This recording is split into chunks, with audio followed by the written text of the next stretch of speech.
Just over a week now since Election Day, and we're getting a little closer to the magic moment when results are determined. Those workers, though, still have a hill to climb. News Center Maine's Christian. Once again from Augusta. Hi, Christian. Hi, Brian and Amanda. Yeah, we still have a little bit more left to go here. We learned just about 2 hours ago from the Secretary of State's office that there's still just too much work to be done. So we're not going to find out today, and it's likely to be tomorrow that we will learn the results of last week's primary election. They're currently in the reconciliation phase still, and that's making sure that what was gathered last week on election night at each town and city matches what they have here in Augusta.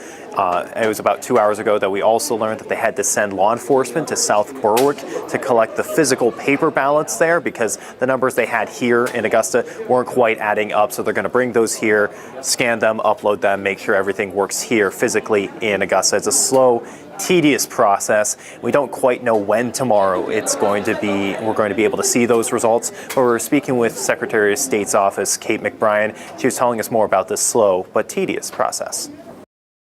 We want to make sure everything is there. So it's a time-consuming process, it's a meticulous process, but it's really important that everything is right so that when we hit go and we run that tabulation and we actually run the race and we know who the winner is, we can all be confident that it's accurate and it's the correct results.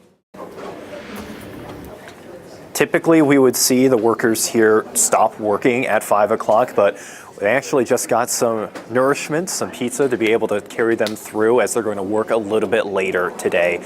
They aren't quite sure when they're going to stop working, but as I said, they're in this reconciliation process, and they're planning on making sure that they get all of these counties reconciled. We still have work to do on Penobscot County and Washington County. In York, you can see we have a little indicator saying we have to still work on South Berwick here. They are working on getting those ballots brought back here to Augusta and making sure that all of the numbers match what they had on election night for what they have here. And then tomorrow they're going to start the proofing process, which is one more check, making sure the numbers they have from that process matches what they have put into the computer that's going to run the ranked choice voting tabulations. And that we've been told that can take many hours, so it might even be later in the day tomorrow that Brian and Amanda will finally learn the results of last week's election. Christian Harsa, once again, live for us as the tabulation continues. Christian, thank you.